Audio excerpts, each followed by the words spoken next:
Just a quick reminder before we jump in. Everything we share here is personal and subjective and meant for entertainment and educational purposes only. We reflect on patterns and dynamics from our lives, research, and what we've learned from our work. But this isn't professional advice or a substitute for therapy. When we mention people like family, friends, or exes, those references are intentionally vague or altered to protect privacy and don't reflect every person in our lives who fits those labels. Our goal is to support healing, not blame. Please check the full disclaimer in the show notes for more information.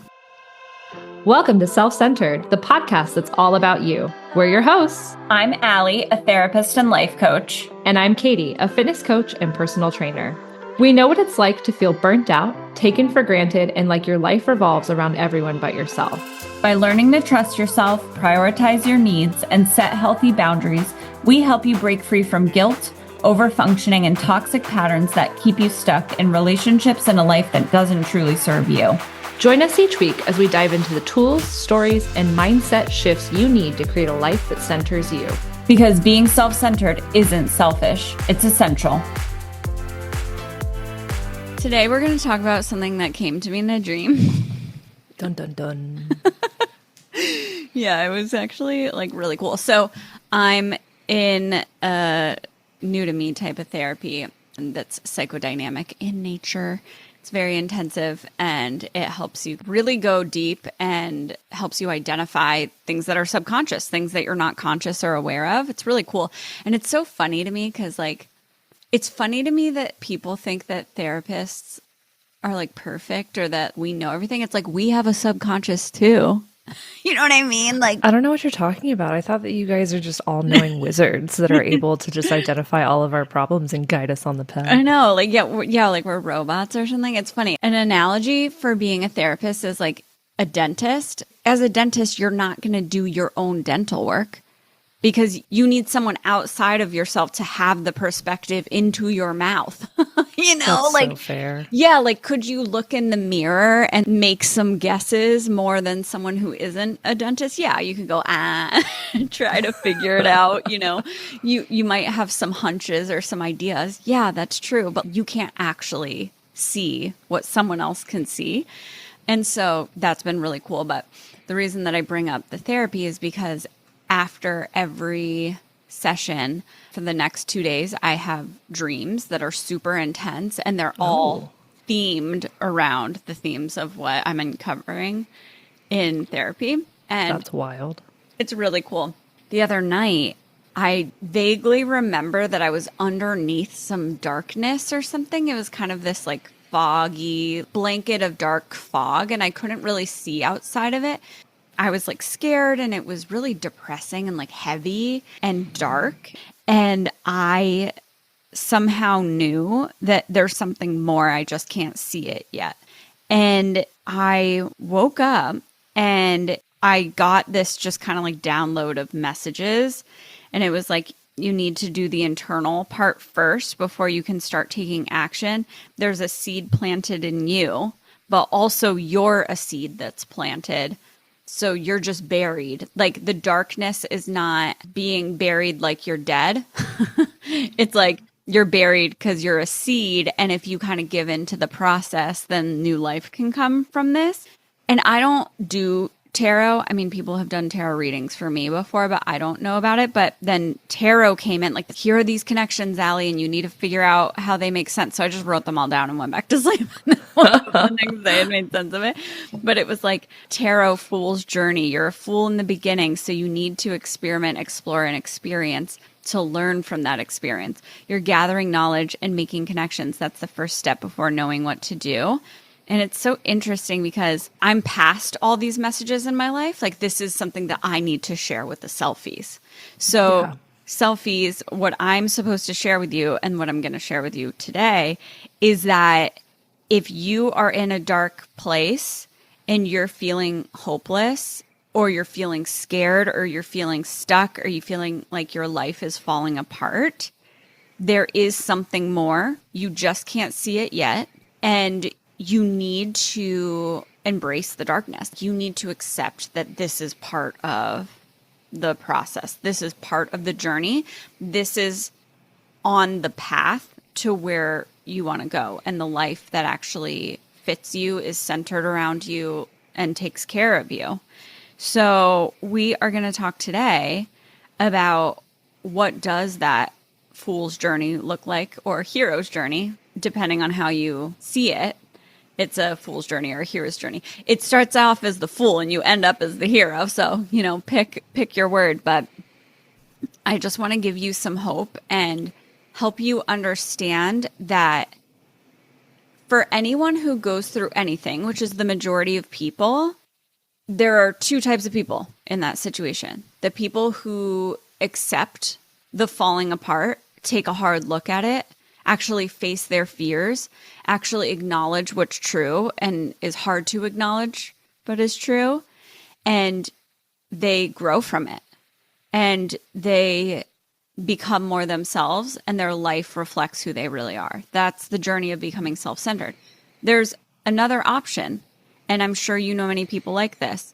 It's the people who refuse to look at their stuff, and they actually just double down on defense mechanisms, right? So we could also think of this as the journey from a weak ego to a strong ego. Mm-hmm. A lot of the people in your life, they're just looping. Which is kind of just this holding pattern. And a holding pattern is when the plane can't land, right? So you're literally just making loops in the sky, right? It's like that, except that what you're looping in is not a plane, which that sucks too. But no, you're looping in continually coming up against this fear, continually coming up against this darkness. And because you're so scared of it, that's actually what keeps you in it. You got to accept it and move through it.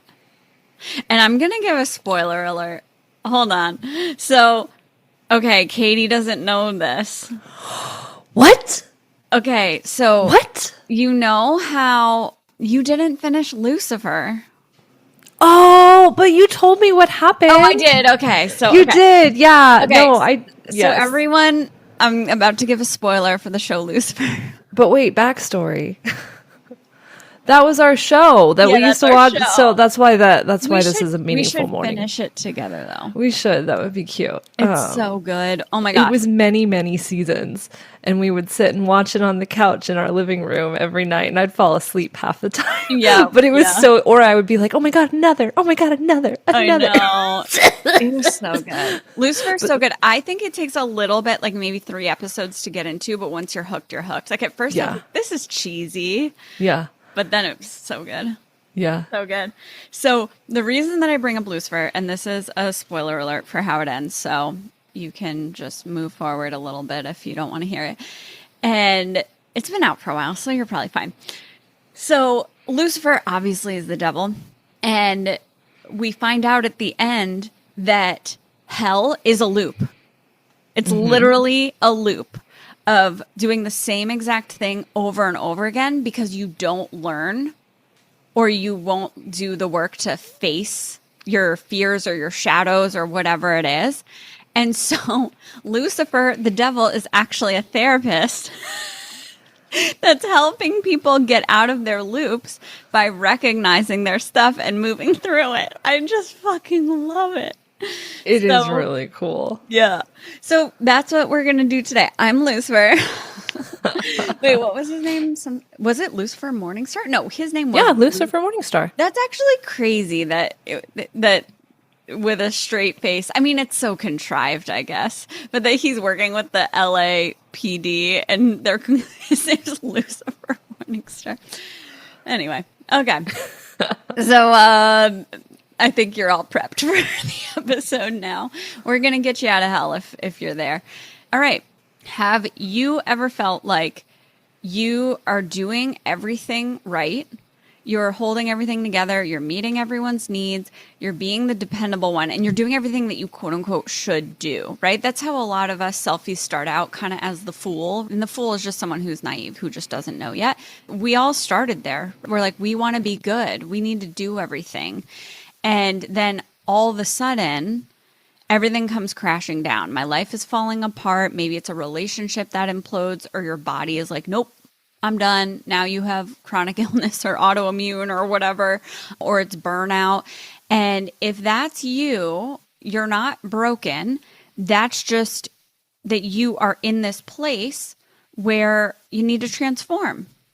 You need to recognize that this isn't working anymore. So let's get a little more specific about what this can look like. So you're high achieving, you're capable, you're empathetic, and yes, people can depend on you, but underneath you're exhausted. You feel guilty when you set a boundary. You overthink every single interaction that you have. And if and when someone calls you selfish or difficult, it just wrecks you. You're just in your head like, oh my God, am I? I don't want to be bad, even when you know it's not true. So you might have had thoughts like, I can't stand the guilt that comes up when I say no. Or it feels like I'm never doing enough, even when I'm doing everything. Like everything is spiraling out of control. I feel like I'm just running on what is it? The rat in the wheel? Oh, a hamster wheel? Thanks, that. Yeah. So then there is this moment or something happens. Maybe you like snap at someone and you feel horrible, or your relationships hit a wall, and it can feel like failure, but it's actually the beginning of transformation. So most people will avoid looking at this and actually recognizing it. They'll keep going on the hamster wheel, right? They'll keep looping because they stay in avoidance. They cling to the old patterns. They cling to the way things have been. They resist the grief or acknowledging the uncomfortable truths, the endings, the loss, the anger. And that looping just leads to the same burnout, the same relationship patterns, the same breakdowns. And it feels like life keeps pulling the rug out from under you. So what does that do? Obviously, you're out of your seat, and it's actually pushing you further and further away from your center. So you're getting more and more exhausted, which makes it harder to do something to change. When I think about this, the visual is becoming more and more like a shell of a human. Oh, If I'm visualizing myself, because I've totally been in these loops before, if I'm visualizing myself, it's like, okay, I'm doing all these tasks or activities that make me feel productive, especially like with work. Okay, I'm achieving. And then that requires that I continue to give myself. Right. Well, then these people in my life or these experiences in my life have an expectation that I continue to give. I reach a critical breaking moment where I'm like, oh my God, I got nothing left. And I've also abandoned all the things that I enjoy in order to maintain this cycle of overfunctioning and burnout and like giving. And so then I continue to abandon a thing. And when you look at what's left, it's like, oh, okay, all I am is what I do. And what I do is not for me. It's for other people, or it's for, appeasing people in relationships, or, prioritizing their comfort, or prioritizing business, but not ever using that business to funnel my life. right. And then I look back and I'm like, wait, but if I took away this thing, what's left? It's like, oh shit. None of the things that make me that like resonate in my core, none of those are left. Yeah, so your life isn't mirroring you back to you. Yes. Yeah, for sure. Yeah, and this is how we get lost. This is how we lose our spark, is that we stay looping in the wrong relationship, in the wrong job, or in the wrong patterns where we're overextending for other people. And I do want to normalize, why do we avoid this? Being productive, it feels safe, and we also need to be productive to some extent. It can just get out of hand where we feel like, well, if I'm doing all these things, or if I'm perfect, right, then everything will be okay. That will keep me safe. Or with these relationships, I have a fear of conflict. I have a fear of being alone. I have a fear of losing approval. Who am I without them? Who am I without perfectionism? I don't know, and it's really scary to go there. So I'm going to avoid going there, which actually just keeps me looping. And we might think that we're trying to figure this out and actually go there because we're overthinking. We're thinking about it constantly, which seems like working on it. Well, that, or we're thinking about how to stay in the loop. How can I abandon myself more in order to stay in the loop and keep the peace? Yeah, it's like I need to cut some corners because I only have so much energy or so much time, and the corners that I'm going to cut is more of me. Yeah, exactly. Oh my gosh. Yeah, that's a really good point.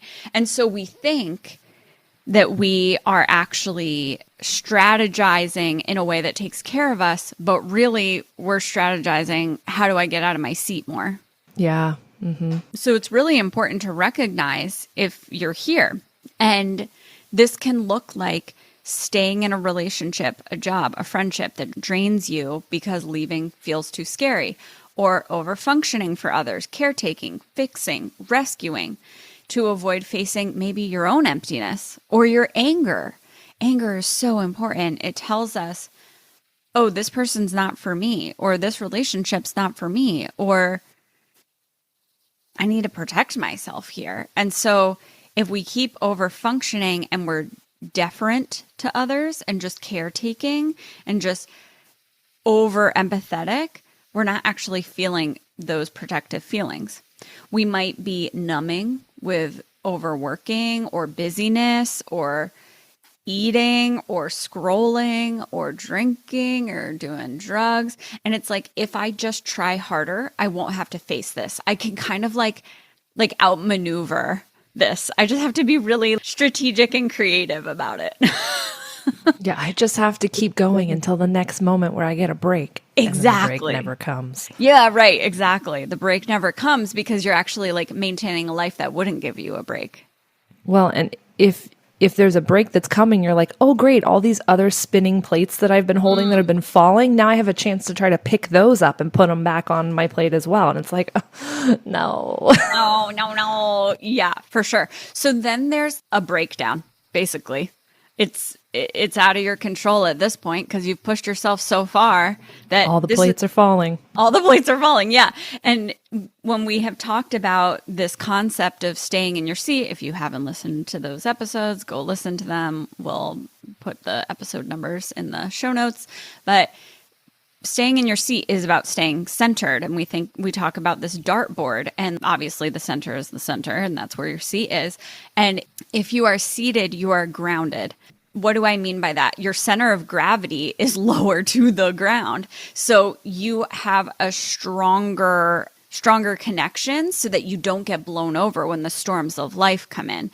Versus if you get up out of your seat and walk away and you're on the middle or the outside of the dartboard or off the dartboard entirely, which means that you don't have actual agency or control over that area of your life that you're out of your seat around or off the dartboard around, then the storms of life come in and you're just standing there.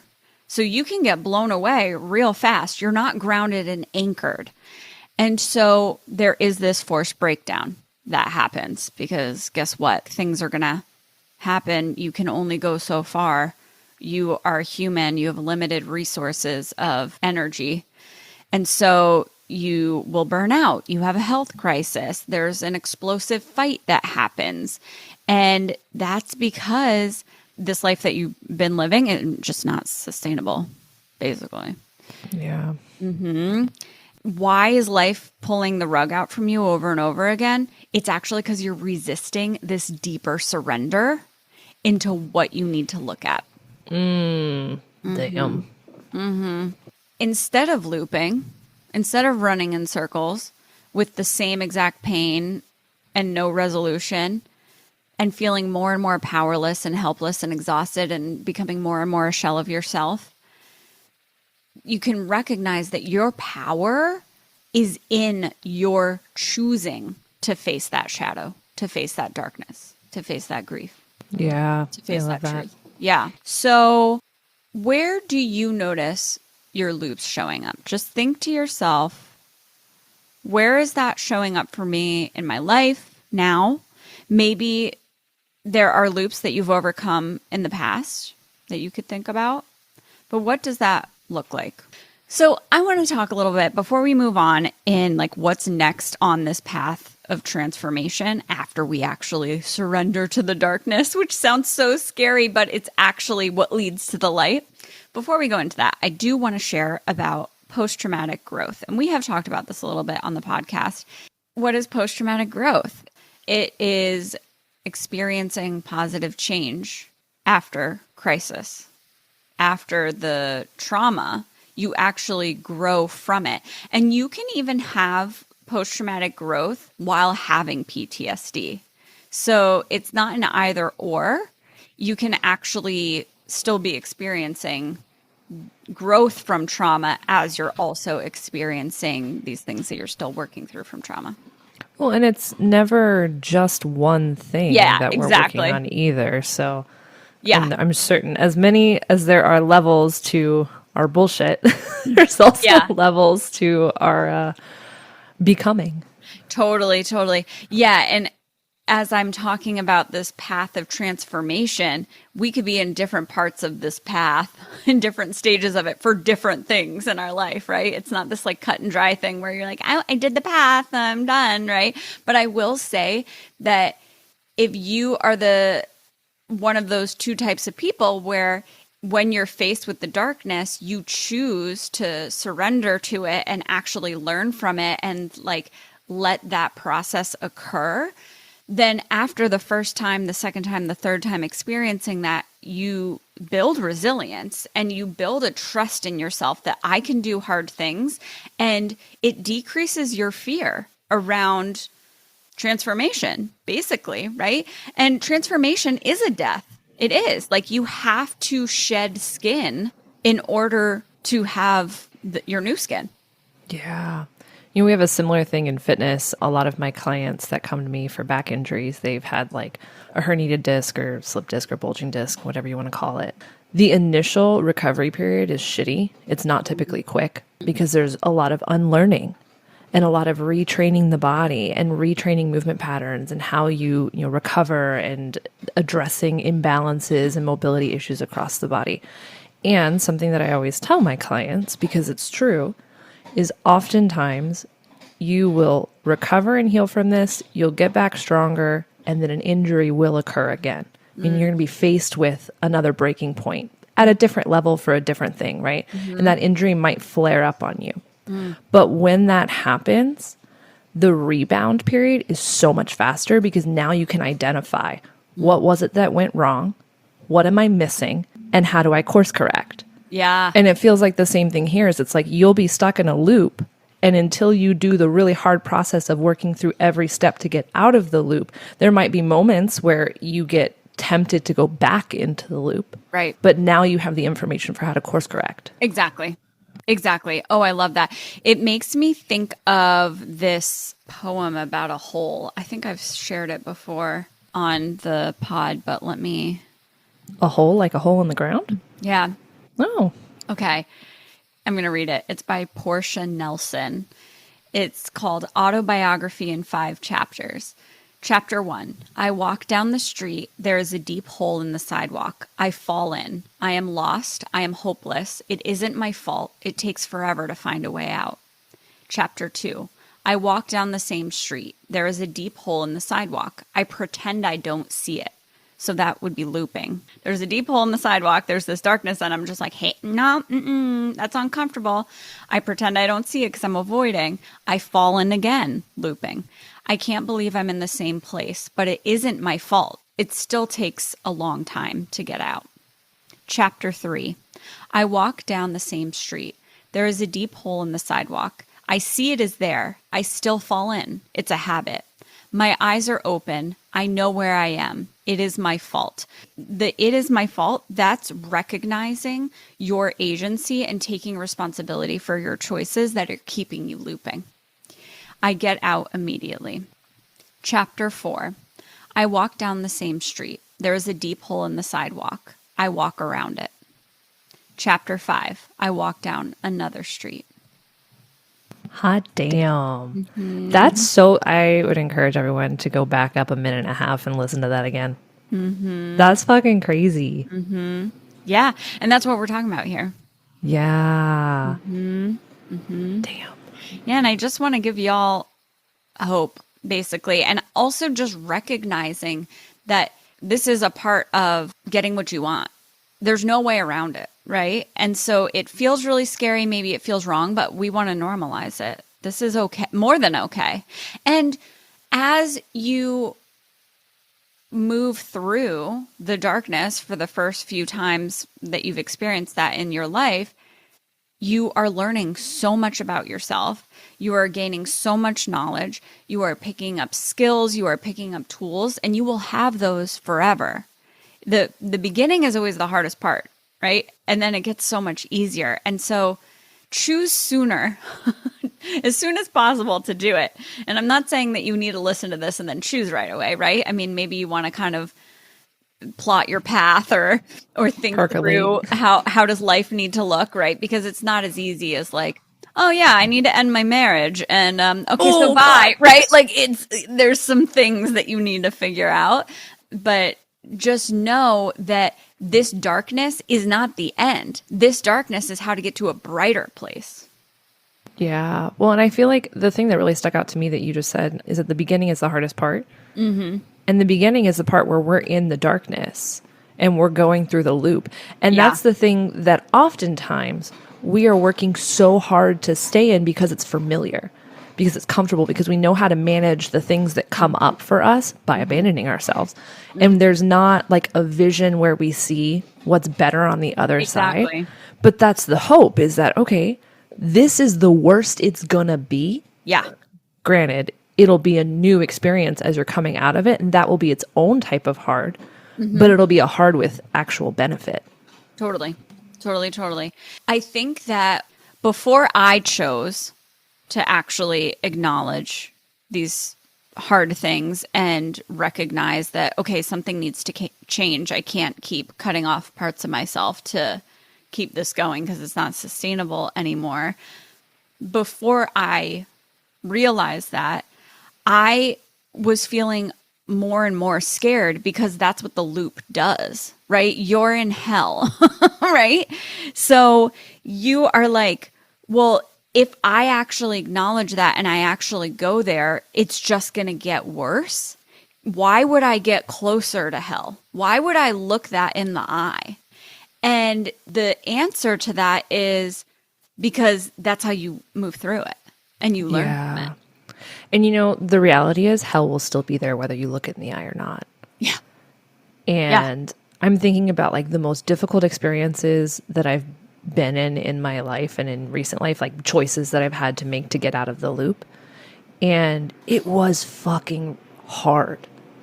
It was hard to make the choice, and coming out of the loop was awful. But there was a difference between being in the loop and choosing to be in the loop and recognizing that I was abandoning myself, because I was constantly at war with my body.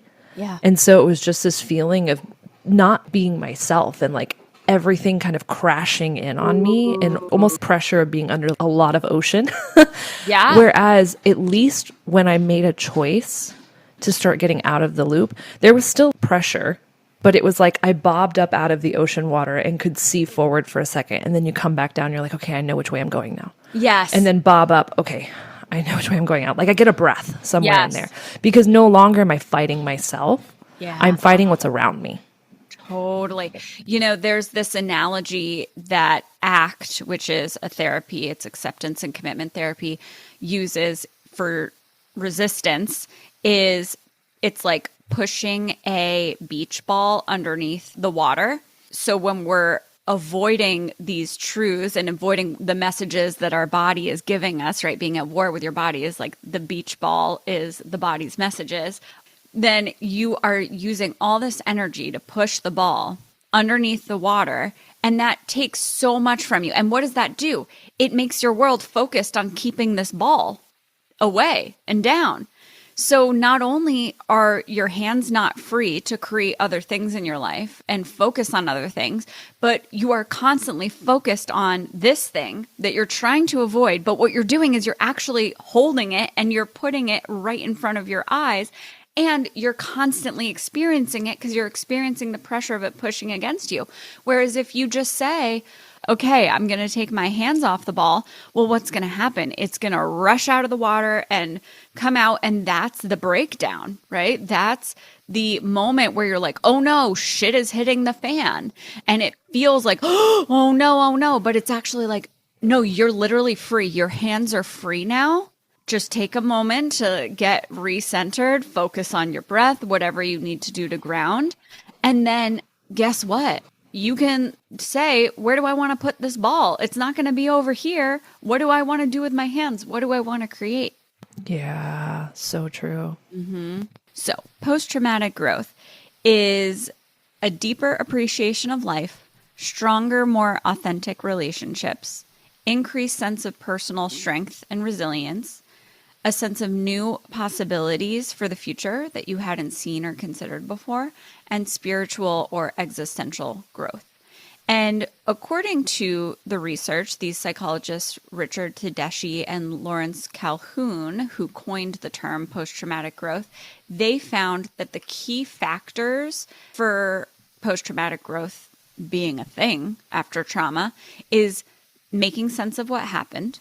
That's a key factor, which means that you have to actually look at what happened, and right? So making sense of what happened, emotional regulation, sharing your story, making sense of your story, and service to others, which is once you get to this place where I'm at the end of my journey for this one thing.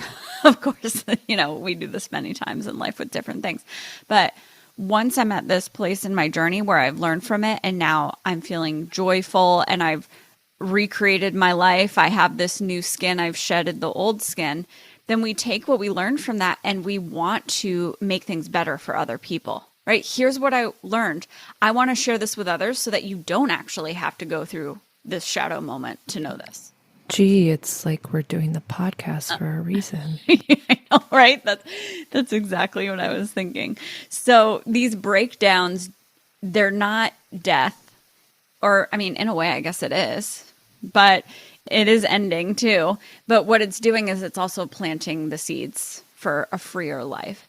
And I guess that's why they say, right? When one door closes, another opens. You got to let that door close.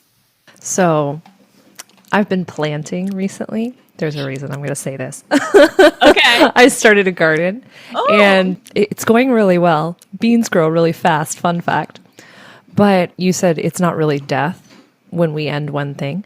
We can say that it's death because that decaying organic material. It's compost. It's compost and it feeds the new birth. It Oh, feeds I the love plants that are growing up out of that soil. Oh, I love that. I love that. That's great. Yeah.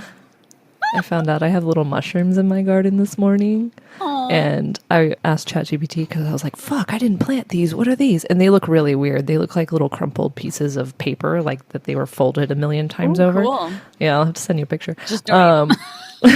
But I was like, oh, what is this? And ChatGPT was like, oh, that's a sign that your garden is healthy.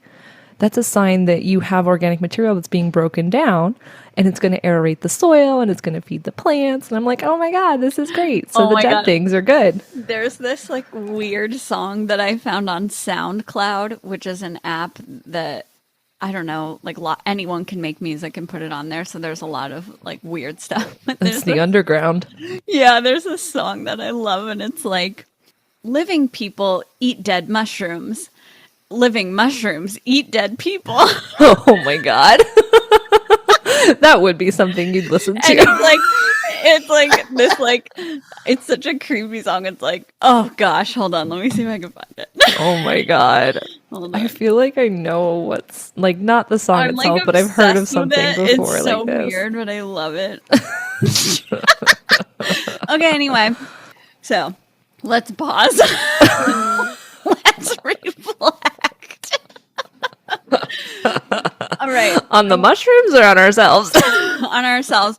Hey, mushrooms really allow us to reflect, though. Okay. Actually, I love that mushrooms came into this because mushrooms, magic mushrooms, psilocybin, it literally dissolves these, false beliefs and these fake things so that you can actually be face to face with the shadow. And that's why people often have scary trips. But if you have someone there, like if you're doing psilocybin assisted therapy and you have a therapist there that's helping you actually face all that shadow and actually be with it, it literally like dissolves your ego so you see everything, and then you rebuild your sense of self and your understanding of the world because you have shed everything that's not real. Oh, wow. Yeah. Is that, I don't stay up to date on the current laws and rules and where it's permitted right now, but is that only an Oregon thing right now, or is that expanded? Colorado to, I think it might, I think, maybe California. I can't remember if, I know we voted on it, but I can't remember if it passed. I don't remember, but it's something that I've been interested in for a long time. But in order for me to get trained in that, I have to do these really long trainings, like years long trainings Oh, in wow. Colorado or Oregon. And I'm like, well, I can't travel for that long away from home. So if it gets passed in California, or if it already is, maybe I can find something, because then I can just live with you again for a little. Move to California? What? Right? Okay, so let's reflect. I want you to ask yourself, what am I afraid to let go of? What am I clinging to that's already gone? Maybe it's an identity, like the good wife or the good daughter or the good person, the dependable one. Or maybe it's a relationship that just doesn't fit you anymore. Or maybe it's the belief that if you just try harder, you'll finally feel worthy. Or if I keep abandoning myself, then everything will be okay. What would it mean to surrender to that? Like, what would that look like? And then let that compost so that new life can grow. I love it. Bring some mushrooms in. I love it. Yeah. So just reflect on that. And I have a feeling, if this is resonating for you right now, that even before I suggested reflection, there's this feeling inside of you that's like, oh, this is the thing. This is the thing that's been pressing up against me that I haven't been wanting to acknowledge. And you, like I said before, it's just acknowledging it that's important. You don't have to act on that acknowledgement yet. Yeah. And I think when we do hit that critical moment, that turning point opportunity, there is that tendency to run away from the discomfort and from those feelings of like, ooh, is this where I'm supposed to be? Is this what I'm supposed to be doing? And like you avoid and whatnot. And I think that's your cue of, okay, if there's something that you're avoiding reflecting on, that is the thing to lean into more. If there's something that you reflect on, well, not even reflect, but you experience a thought and you're like, oh, okay, I need to go distract myself now. Or I need, like, I don't want to lean into that. That's the thing to start with, maybe. Yeah. Yeah, for sure. Yeah. And you can start with something a little smaller. Yeah, no. I think, as simple as scheduling myself for extra client sessions on a time when I would normally take time off. Yeah. Yeah, for sure. Yeah. So let's do a little more reflection. Imagine that you stop resisting, like actually try to visualize it, right? So maybe that looks like sitting with grief or actually letting yourself rest, not scheduling that client and letting yourself have that time, listening to what you really want, and maybe actually acknowledging, hey, I'm settling in some way and my life could be bigger. It could be more me if I let it be.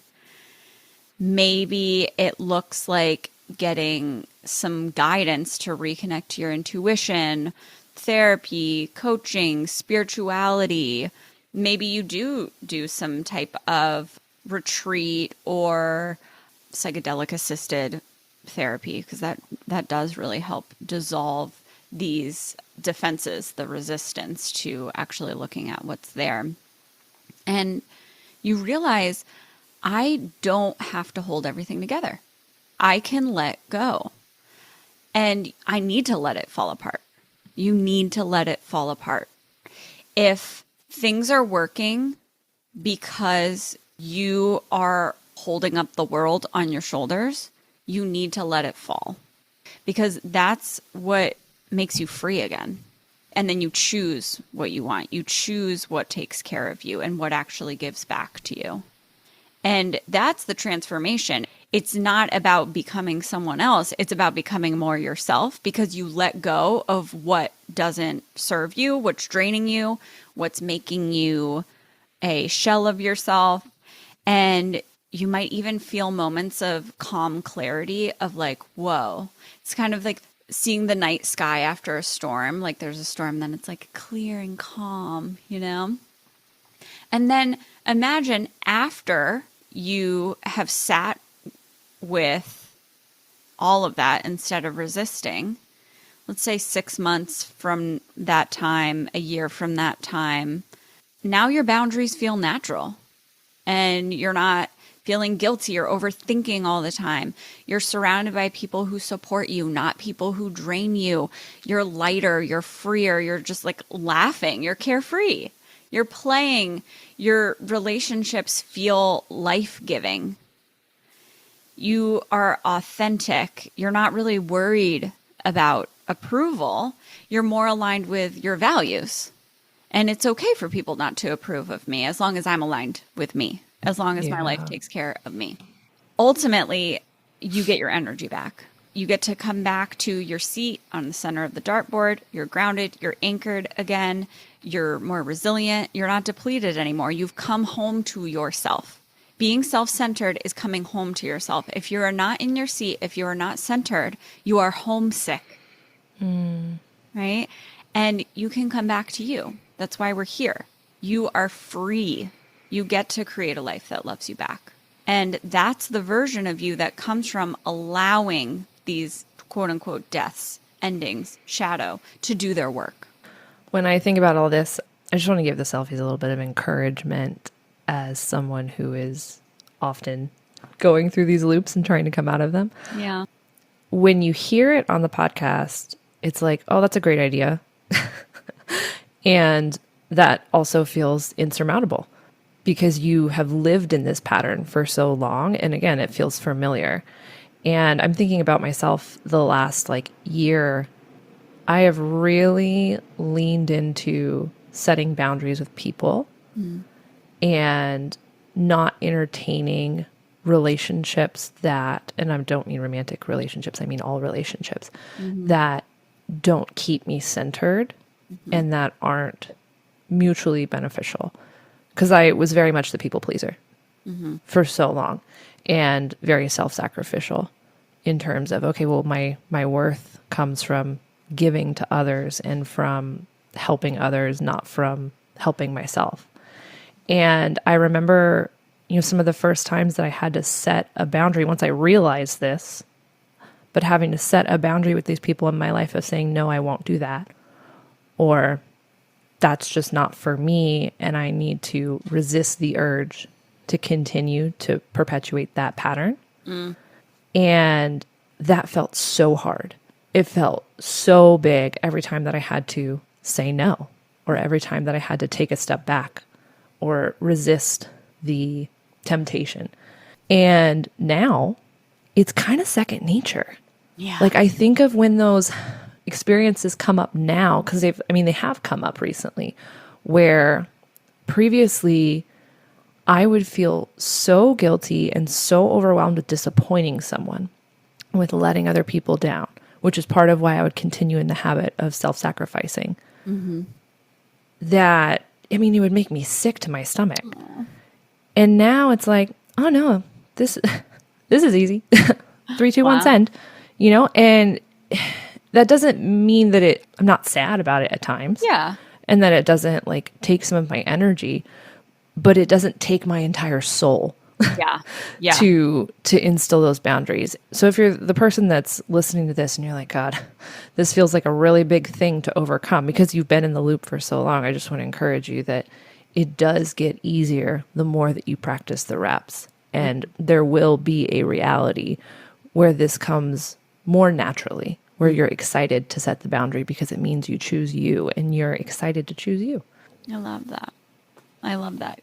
So before we end, one of the other things that came up in the dream that I haven't talked about yet is tarot and that fool's journey. Right. And like I said, I don't do tarot readings. I don't know about it, but I do just want to share a little bit about how the fool's journey through the cards of tarot is this transformation journey, because I think it's really cool. The first card in tarot is the Fool, and this is the beginning, obviously. You're innocent, you're open-hearted, and you're stepping into the unknown. And this is when you leave your ordinary life and you answer this call that feels risky but necessary. There's something in you that's like, I got to do this. Then there's the early major arcana, and they set the stage for your growth. It's the Magician, which is giving you willpower and tools. The High Priestess, which is intuition. Empress and Emperor, which is the mother-father archetypes of safety and authority. And the Hierophant, tradition, culture, or a teacher. So this is like, okay, these are some guides. I have maybe some tools, some willpower. Maybe I have intuition. Maybe there's something cultural going on here. Then there's the testing ground of these trials that we go through and allies that we find. So you face temptation and you have these trials that help you discover inner strength and get to know yourself and learn.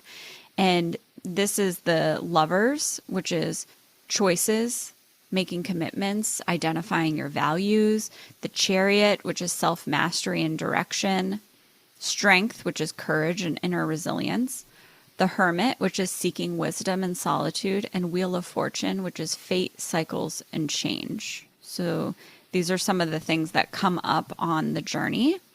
And then there's this descent into the shadow, right? So this is the place where you are faced with, okay, there's this dark thing here. I can resist it and keep looping, or I can face it. And this is the cards of Justice, which is truth and accountability, right? So you're facing the truth, taking accountability, acknowledging it. The Hanged Man, which is surrender and perspective shift, allowing yourself to see and interpret that truth that you're seeing, surrendering to it and acknowledging it.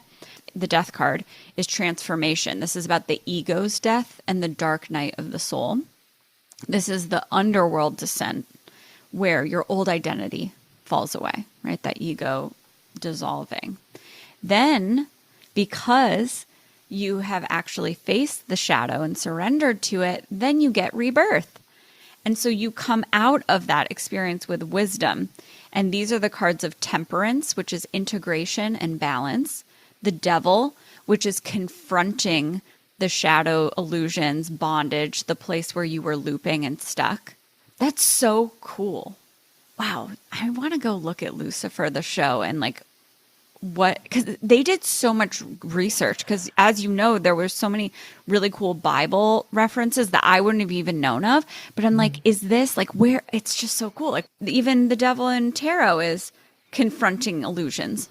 It's so interesting listening to you say all of these things, because again, growing up in a very Christian culture, it was like tarot's of the devil. It was just like, well, yeah. Well, but like one of those things of the way that you should stay away from it. It's exactly the devil is seen as like just evil, and it's so interesting because it's like, sorry, I'll let you finish. Well, that's exactly what it is. This is commenting on and observing. Mm-hmm. Okay, are you connected to yourself, and where are you at in the journey? Yeah, right. That's so fucking simple. Are there things that are false that you think are true? Are there illusions here? Are there places where you're trapped that you could free yourself? That's literally what the devil card means in tarot.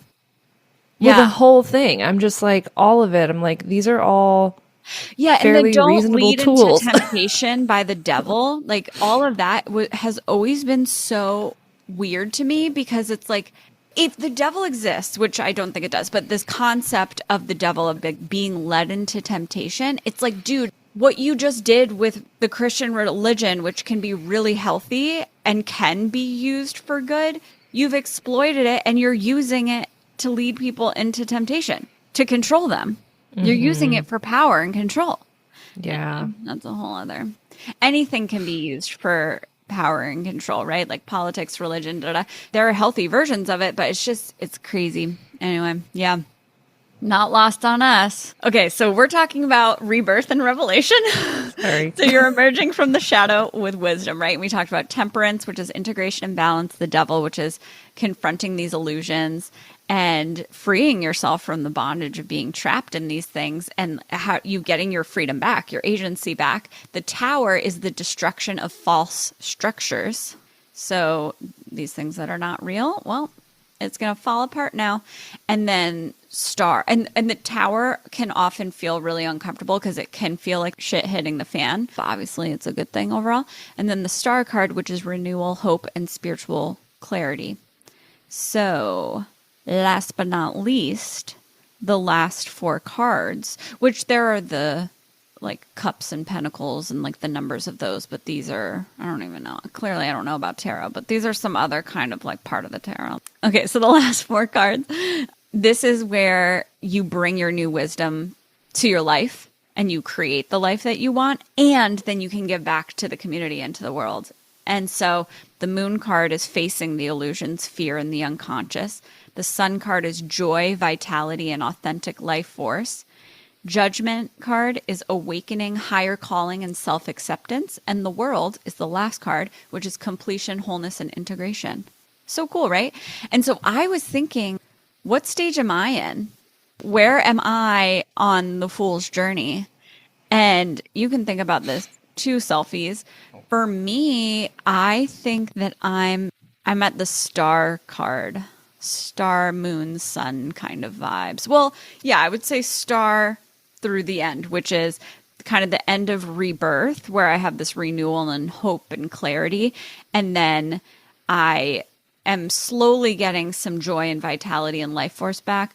I have some health things that need to get fixed before that's grounded in. But we're aware of them and making progress. We're aware out of the them. hole. I got an appointment on Wednesday to get some treatment. We've done all the blood work. My hormones are fucked. And yeah, and there is this higher calling and awakening that's happened for me. And so I'm at the end. You know, of course, in my life, I might be a fool in some other way, right? Like I said, we're all in different places, but I think it could be really cool to actually look up the tarot and the fool's journey. You could probably just Google tarot fool's journey and it would show up with each of the cards in order. And you could look at what stage am I in, and it can help you remember that I'm on just one step of the journey. I'm not stuck. I am going somewhere. And as long as I commit to the journey, I'm good. Yeah, definitely. To anchor this, here are 2 practices that you can try this week. You can journal what part of me or my life is asking to be released so something new can grow. And if you want to even journal past that, you can. You can do follow-up prompts for yourself. And then a somatic tool. When fear of endings or of loss, of facing that shadow comes up, notice where your body tenses. Place a hand there. Just let yourself breathe.